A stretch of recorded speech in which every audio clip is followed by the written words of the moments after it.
Hello viewers, welcome to Christians in Politics, your political program. Just recently, the primate of the Church of Nigeria Anglican Communion, His Grace the Most Reverend Henry Ndukuba, led a delegation to distribute relief material to the rural churches in the Diocese of Abuja, and also to the office of the Secretary to the Government of the Federation, where medical consumables were supplied to the federal government to support the fight against coronavirus. Today, we shall be looking at the role of the church in nation building. I am Smart Simon, and to look at this topic with me are Mrs. Amaka Ogwe-Jiofo, a seasoned Bible study teacher and a writer, who is here in the studio with me. Thank you very much, sir. You're welcome. Glad to be here. And our in-house analyst, the Venerable Joseph Unuaya, who is joining us via Skype. You're welcome to the program. For having me again. Thank you, sir. Now, we want to start our discussion. And let me start with the Venerable. Do you think the church has a role to play in nation building? Yeah, definitely. I don't think that is really a controversy at all. The church has a major role to play in the life of any nation. And in fact, when you look at history, you will know that the church played, and she continues to play, a very major and pivotal role in the life of this nation, Nigeria. When you talk about development, for instance, in our country today, it was championed by the church. The church brought civilization in some sense. I'm not saying by any means that Africans, and in particular Nigeria, was not civilized per se, but when we talk about modernization, you can trace it to the church, that it is the coming of the church that brought modernization, because it is the church that brought formal education. Again, I don't want somebody to misunderstand me. I'm not saying that the black man was not educated in a way, but in terms of formal education, which is done within the setting of classroom, and deliberately, it was the church that ushered it into this very nation. All other things that followed can be traced to education that came to us. The coming of the church opened up our society. It brought modern healthcare, because when the church came in, apart from schools, they also brought in modern healthcare. It brought in democratic government. You know that before the coming of the church and the modernization of our community, even though there were kind of a form of leadership and management of the community, it was not this type of democratic governance we have today. Okay, thank you, sir. Thank you. Okay. Thank you so much, sir, for your intro. Now, let's get back to the studio, and let me get the view of Mrs. Amaka. Do you think the church has a role to play in nation building? I would say definitely. It's one of those questions that is a moot point, as it were. To ask whether the church has a role in nation building is like asking, does every individual Nigerian have a role in nation building? You know, sometimes we tend to forget that the church is not structures. The church is actually you and I. It is individuals who are in there in the community, who are part of what is going on in the nation. So definitely, just like you would say that every Nigerian has a duty to build this nation, definitely every member of the church is duty bound to build the nation. We all have a role to play. Okay. Now, I still want to continue with you here in the studio before we get back to the Venerable.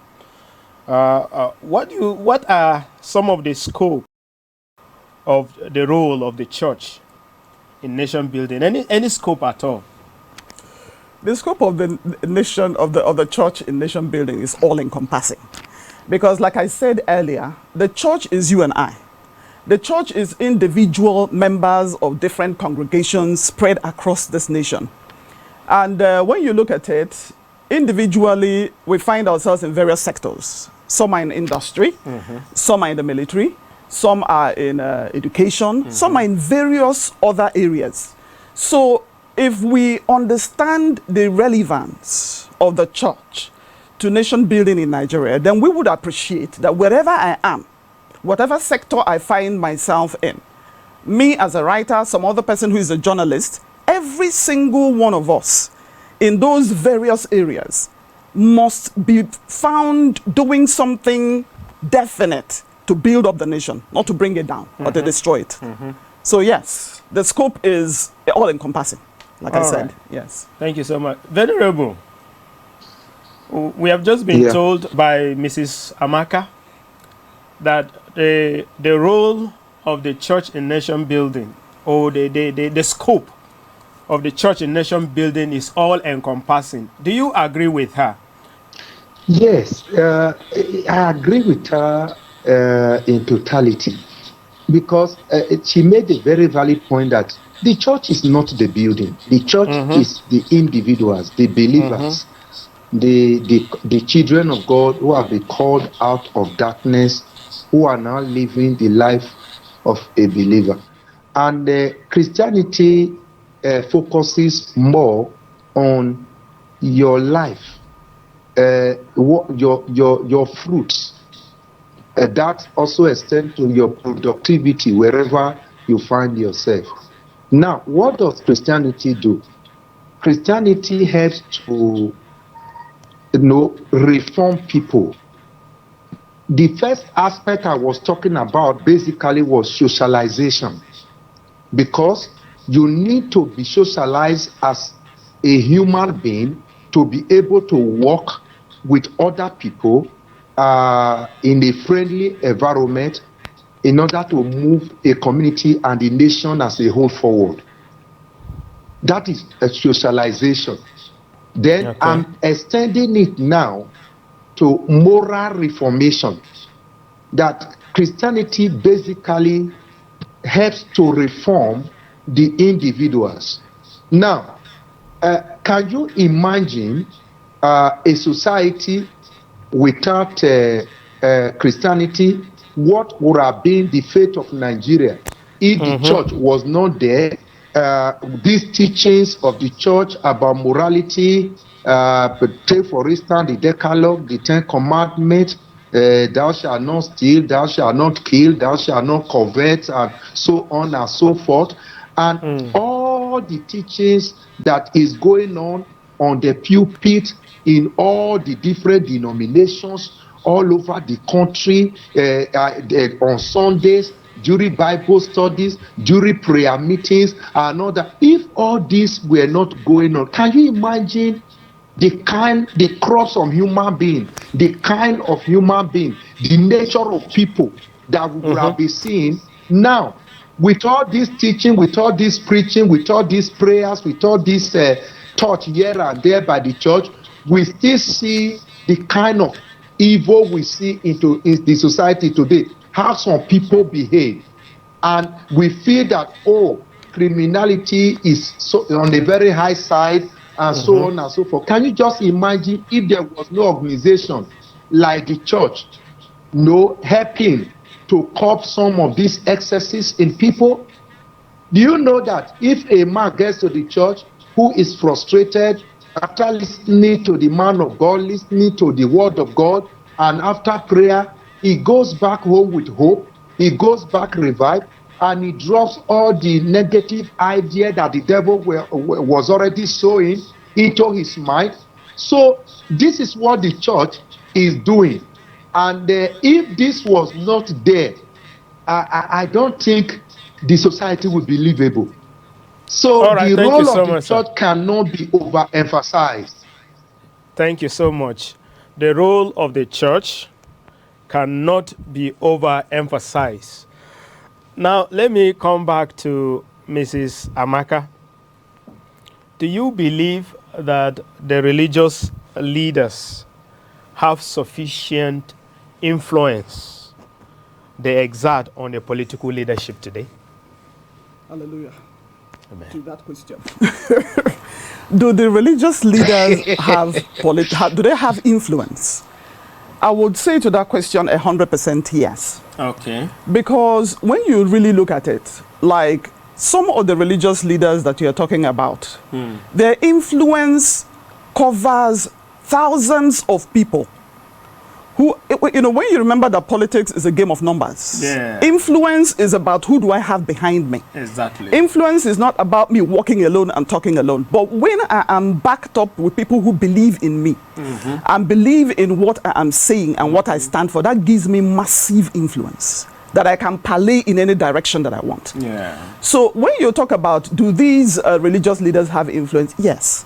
Some of them are pastoring churches of 5,000. Some of them are pastoring churches of 100,000. And when you go beyond this, you find out that some of them are actually on first name basis with some of our leaders, with some of our secular and political leaders. And the question is, when they wine and dine together, when they come into a place together and they are talking, what do they discuss? Do the religious leaders tell them, this is what my people are saying? This is the word out there on the street. This is what we need you to do for us. This is where we feel that we ought to be going as a nation. And if the person is a person of integrity, and you don't just have the clout of having many people behind you, but you have personal integrity, I don't see why that person cannot influence several things in their nation, including this nation for good. So yes, it's not a matter of do they have influence, it's whether they are using the influence appropriately. Okay. Now, thank you so much, man. You will recall in the Bible that when David was on the throne, he has a certain Nathan who will always approach him to tell him the truth when David was going astray. Yes. Do you think our leaders, the religious leaders today, are doing what Nathan, Elijah, Daniel, Joseph did during their own time? You see, I said something about personal integrity. Yeah. You can't divorce the man from who he is, from his integrity. And when you mentioned all these heroes of faith that you mentioned now, you will realize about them that they were fearless and they were able to stand and confront political leaders, or if you like, political leaders in their day, because they had not taken a gift. They had received a gift from no man. Their conscience was not bought, neither was it severed. And so a person like Elijah was able to confront Ahab and say, Ahab said, you who trouble Israel. Said, no, you and your father's household, you are the troublers of it. And he was not afraid because Ahab had nothing in him. So I think the challenge that we're facing is that when you have so befriended a political leader to the point where your conscience is now impeded, you may not be able to influence that person properly. That is my take on that. Okay. Yes. All right. Venerable, I'm sure you want to say something on this. But before that, let me quickly ask you question 4 so that you can make your submission together. What is your opinion regarding the church raising godly believers that can positively impact a nation in every spheres? Go ahead, sir. Let me start with the question. Let me start with the question of influence and whether there are still some religious leaders like Nathan in our time. I can tell you there are. There are very many. I think we don't lack them at all. I think we are dealing with a crop of stubborn individuals. We are dealing with a crop of people who are not supposed to be in the corridor of power. That is why you see what you are seeing. It's not because religious leaders have not been speaking with. I'll give you anything I'm saying. I'll give you a concrete example so that we will not just be seen as somebody talking in the air. You will know that in 2005, the governor of my state gave me a title as a Justice of the Peace. And to that effect, anytime they are doing something in the State House, I was always one of the persons that was invited.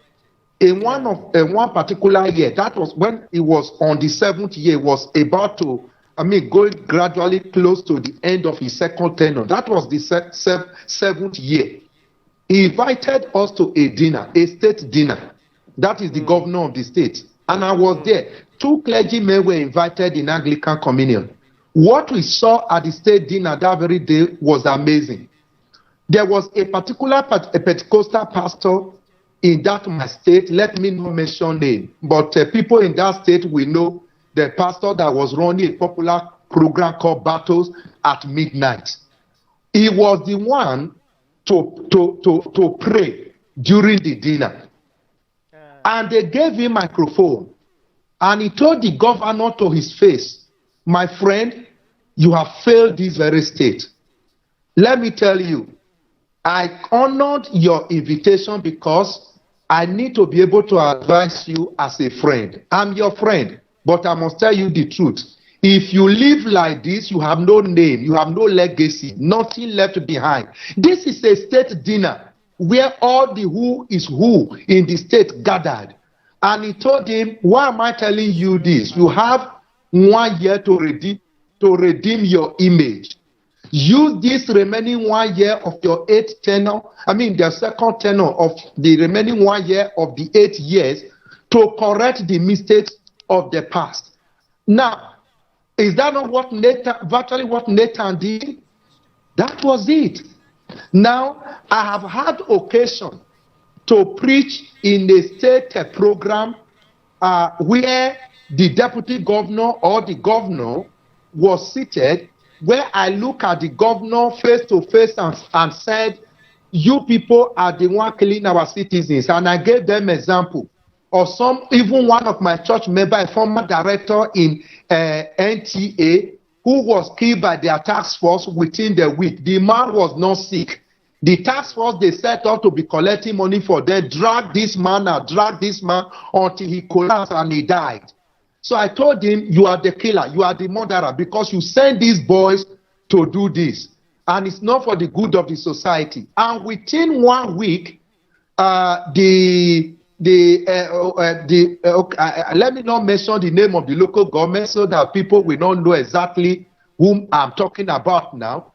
The local government chairman, flowing from what I said, decided to ban that very task force within the local government. The following week, the state assembly tabled the same sermon in their state assembly and said, with that very sermon, they cannot allow that task force to operate any longer. That was how the state task force that was impounding people's vehicle, collecting money, extorting money from people, was disbanded within 2 weeks from that very sermon. And you will know, as our presenter, the number of issues that we have been talking about in this very studio, and how we have been very blunt in some matters, even in matter of advising the president on some issues. Many prominent individuals have called me to say, young man, be careful, because sometimes you are becoming too hard. I say, no, I stand for justice. I stand for the people. Even if I have to die today, I don't have anything to regret. So what is life if you cannot speak the truth, if you cannot speak to those in authority? So there are still Nathans in our time, but if you get close to these people, for me, who is the chaplain to the National Assembly, I can tell you Many of the leaders, many of the people in the corridor of power ought not to be there at all. Does this surprise you? Many of them are touts. I'm very sorry to say. Many of them are really touts who have fought their way into power. So you don't expect such people to listen to pastor. The church can recruit. I think you were talking about recruiting people, godly people or God-fearing people into politics. Was that not the question? Yeah, a kind of. We said, what is your opinion regarding the church raising godly believers that can positively impact a nation in every sphere? Let's take it away from my personal opinion. Okay. And take it to the opinion of the church herself. For instance, our church, Anglican Communion. Yes, sir. What is the major goal of a DCPA, Directorate for Civic and Political Affairs? Is to encourage godly Christians, godly believers, young people to join politics so that they can go there and make a difference. So my opinion aligns with the opinion of our church, that the church has a role to play in this. We need to consciously groom people and send them into the corridor of power. I give you another example where there was a vacant senatorial seat in Delta. I was in one of our big churches in Abuja then.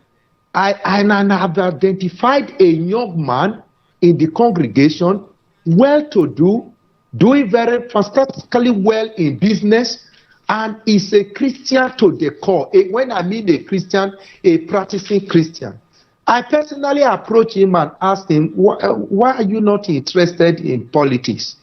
The usual answer, politics is dirty, this, that, I don't want to. So I said, no, go in there. We need people like you in that very place to correct the ills of our society. I succeeded in convincing him, and he tried his hand on it, but he went through hell in the hand of politicians to the point of even his life was at stake. But one thing that really encouraged me in that particular experience was that anytime he's going to a meeting, he calls me as his father in the Lord to pray for him and give him advice.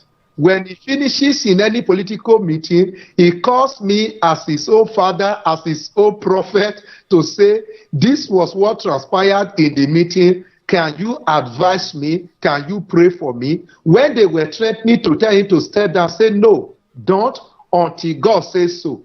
He continued. The summary of it was that even when they said there was a presidential order that every other person should step down for a particular candidate, he did not. He maintained his stand. And when they did the primary, out of the 6-person senatorial aspirant, he turned out to be number 2. That he narrowly missed it because the president threw his weight. When we talk about power of incumbency, they threw their weight behind that particular candidate.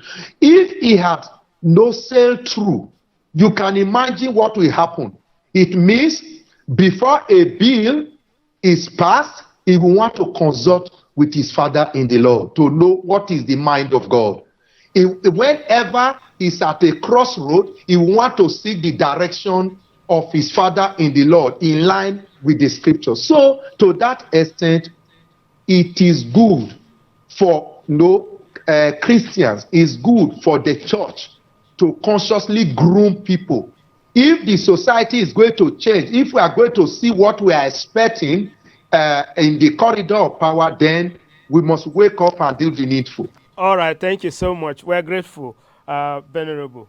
Now, Mrs.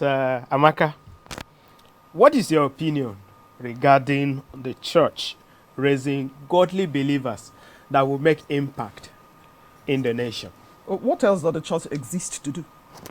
Our mandate is to go out there and make disciples of all nations. Mm-hmm. Someone who is discipled is somebody who has been so taught that the person is able to withstand temptation. even in the public space. You know, the bane of this country is corruption. Yeah. If we have Christians who are properly raised to be godly, raised to walk in righteousness, in those various sectors that we talked about earlier, what will you find happening? You will find that they will begin to salt. They will begin to light up the darkness in those sectors. So yes, it's absolutely essential. Discipleship is what the church exists to do, to raise godly people.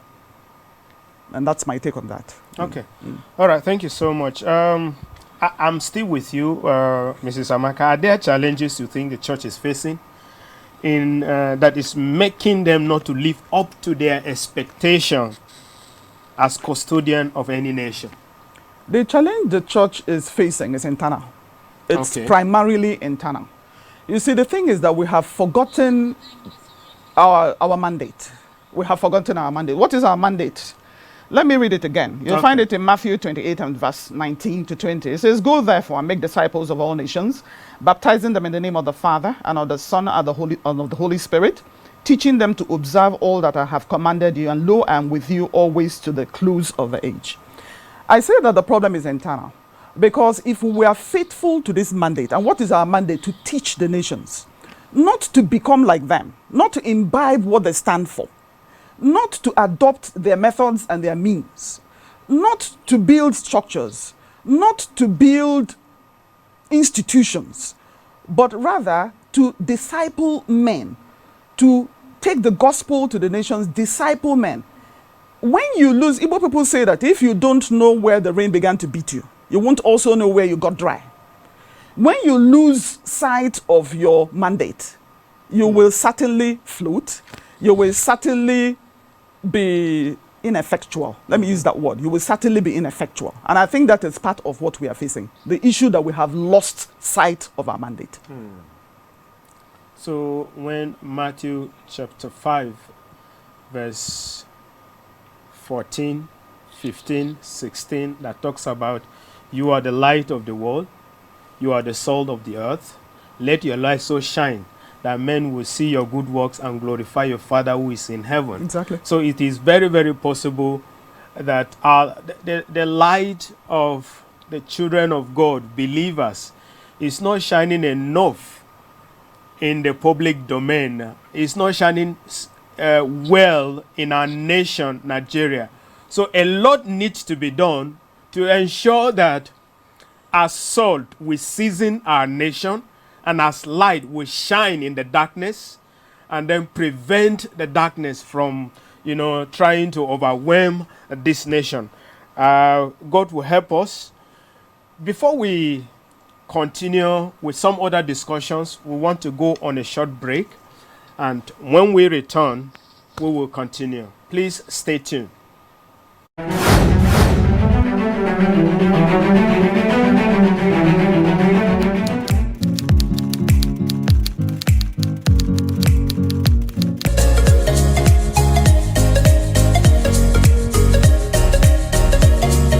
We are here first to appreciate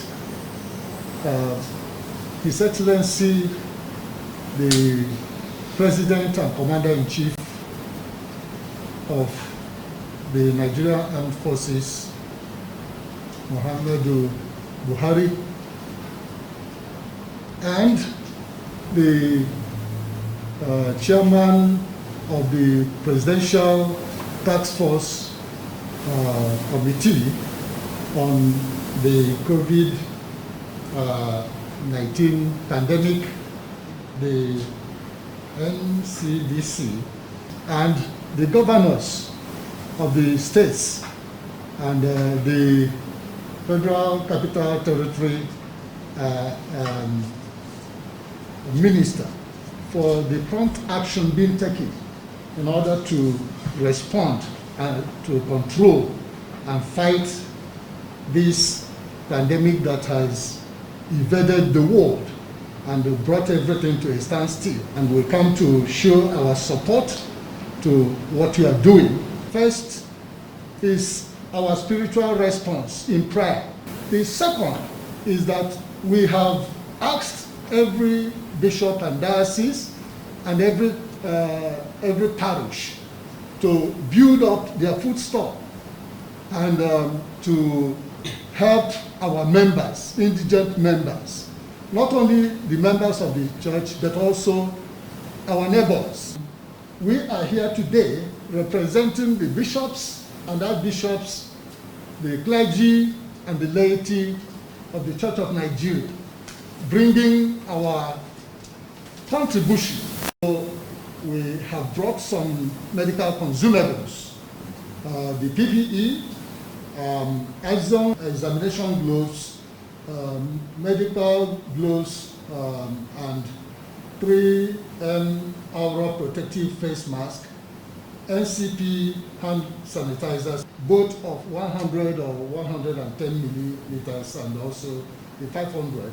And also we have brought some NCP antiseptic liquid so that they will use in their work and in this fight. On behalf of the President and the Presidential Task Force on COVID-19, we want to personally extend our gratitude to the Church for the wonderful way that the Church has stepped up to its responsibility.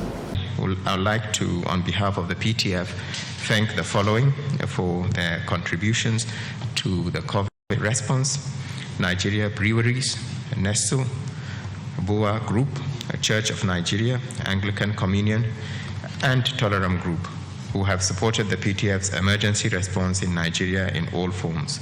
We appreciate all your support to prevent the spread of the virus in Nigeria.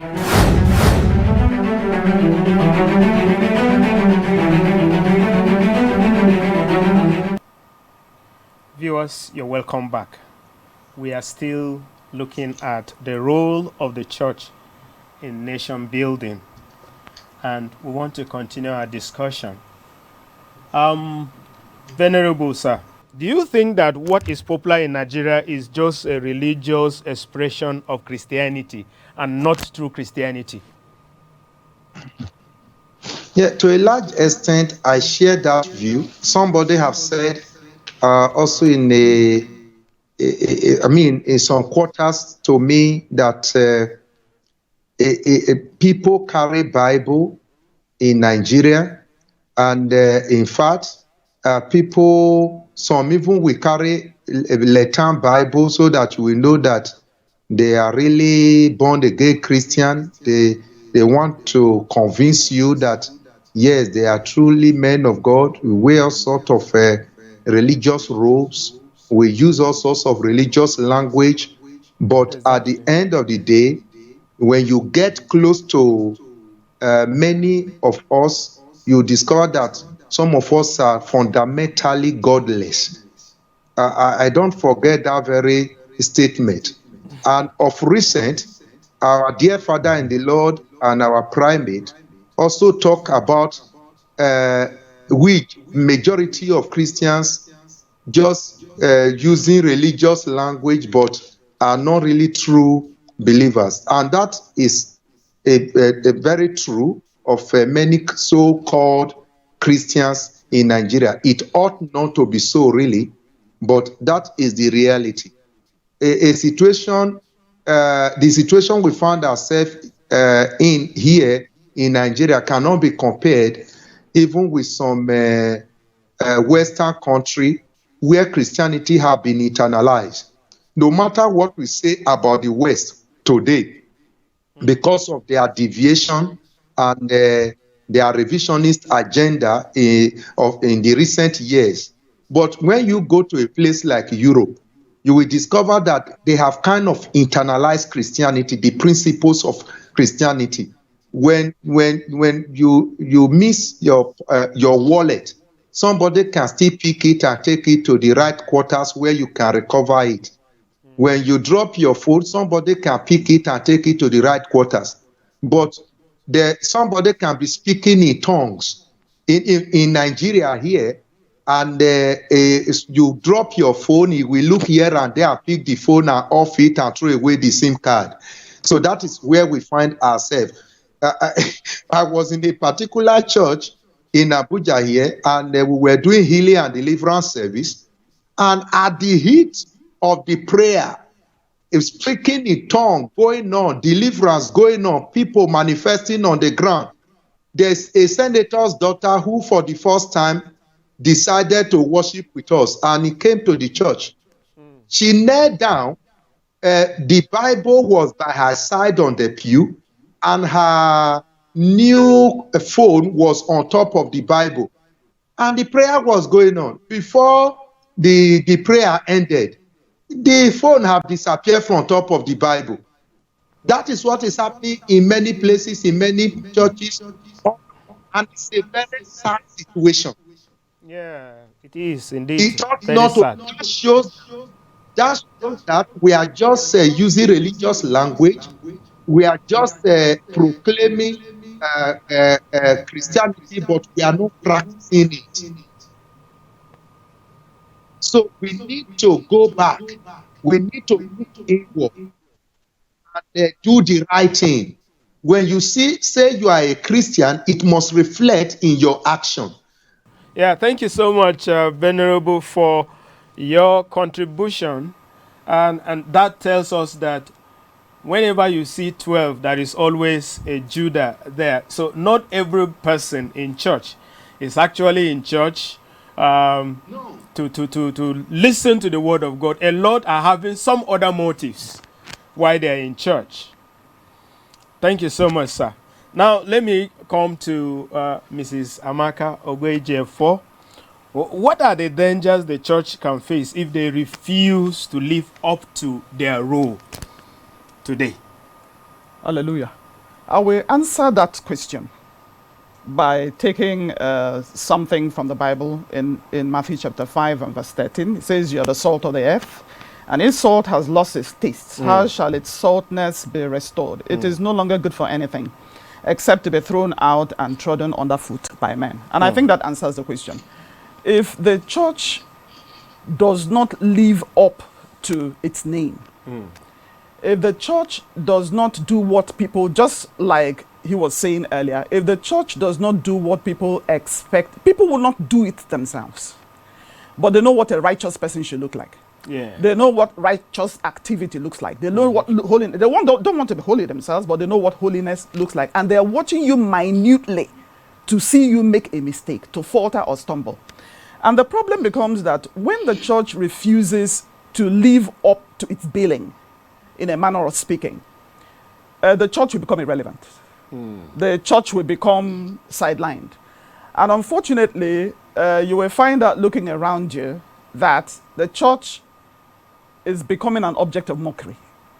People who ordinarily should not be speaking about men of God or speaking about the church, they're out there on social media raising all kinds of issues that sometimes you don't even know how to properly answer them. Because those issues, there are genuine matters arising from those issues. So I think we run the risk of becoming sidelined in our generation, of being ignored. When we speak, people say, don't listen to them. They don't really have anything to offer. Yeah. God forbid. Yeah. Thank you so much. Now, Venerable, what do you think are the dangers a nation can face if they neglect positive influence of the church? The Bible says when the righteous in authority, the people rejoices. And conversely, when the wicked is in authority, the people will mourn. If the church fails to groom people and to send them into the corridor of power to lead, that means we leave the country, the society, for the wicked to lead, and certainly people will mourn. That is the greatest danger that is facing the church. You know, Madam talked about the challenges that the church is having in this raising of the righteous who will go there to lead. And I see what I call sanctimonious syndrome, and the dangerous line of dichotomy which the church has drawn over the years between the church and the society. We are Yes, not of this world, but we are still in the world. And that is where it makes sense that we should be salt, which Madam was talking about. We should be the salt of this world.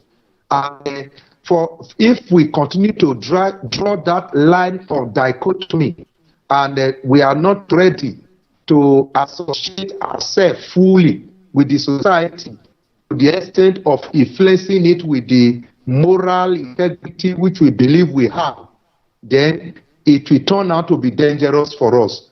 You know, at the beginning, we were just sharing some experience about COVID-19.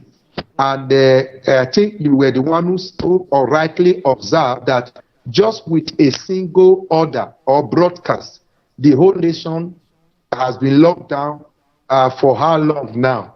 That means it is dangerous for us to leave power in the hand of unbelievers, because the devil can say any person to come up with any policy that will be inimical to the society, that will be inimical to the church.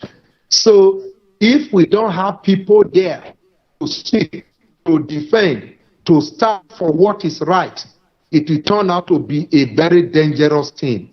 So the church must be conscious of that we stand a very big risk if we do not pay attention to grooming people, godly people, to take over the responsibility of leadership. All right, thank you so much, Venerable. Let me come back to Mrs. Amaka. Do you think that there are dangers for a nation who neglect the positive influence of the church? I think the answer to that question is very obvious too, because if you refuse or reject light, you enter into darkness. That's right. And unfortunately, that is what is happening. A nation that rejects righteousness, a nation that rejects holiness, a nation that rejects the right thing will of necessity walk into darkness. And when a nation, such a nation goes into darkness, we know that darkness is not a convenient or comfortable place to be. And if you look around us at our nation, you will see all the evidence of darkness in all areas, all sectors, because we have refused to embrace the light. So refusal to embrace the light is a deadly thing for any nation. And that is the issue, really. All right, thank you so much. Now, Venerable, your advice to the church leaders and political appointees, sir.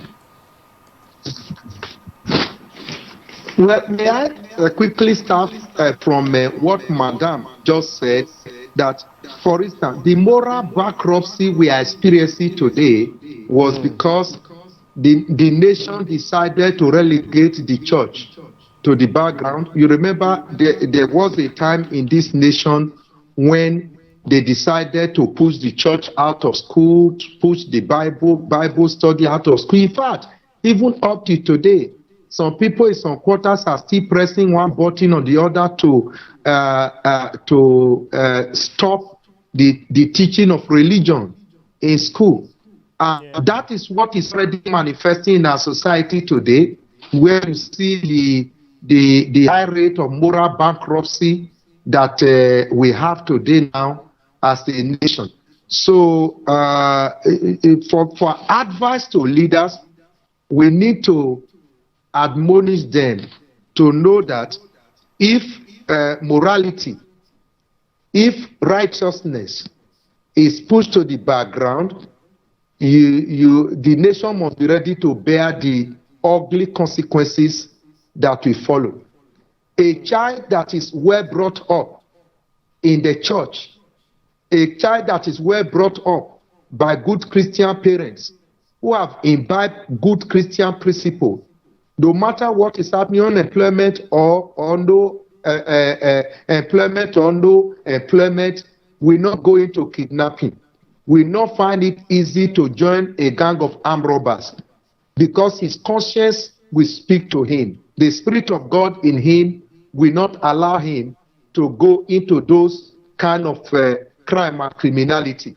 And so if our leaders want a sane society, if our leaders want a society where we will live in peace and harmony, they must embrace the church. They must encourage ministers of the gospel, because we are partners in progress, really. All right, thank you so much. Now, Mrs. Amaka, your advice to church leaders and political appointees. I want to look them in the face and say, when you get there, remember who you are. Because when you find out that for other religions, they are first and foremost of a religious persuasion before they are anything else. Their religion trumps their political party, their political leaning, and anything else. They are there actually representing their religion. Yeah. Before you talk about representing the constituency or whatever interest. So when our people get there, they should first of all remember that they are Christians.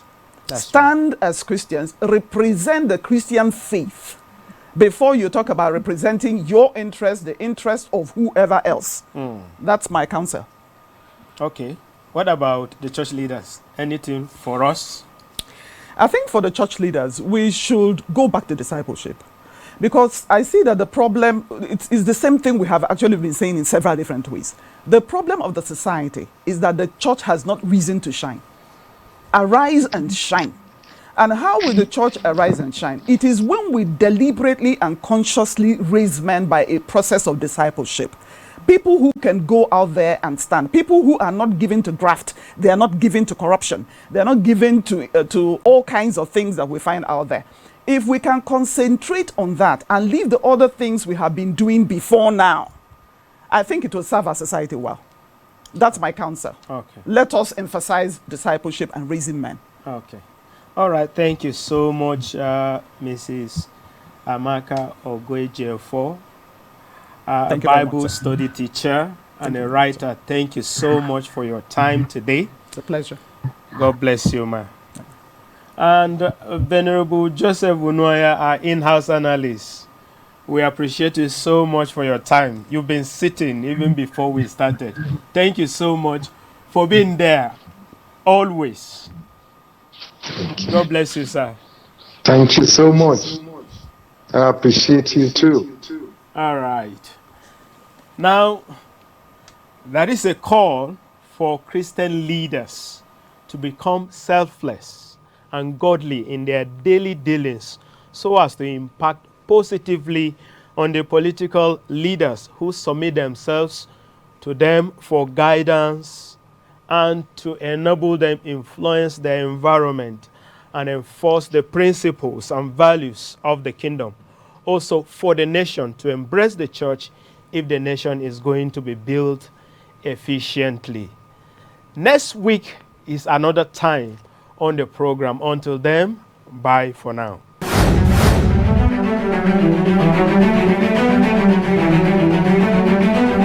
The views and opinions expressed on this program are those of the guests and viewers and does not necessarily reflect the views and opinions of the Advent Cable Network Nigeria, ACNNTV.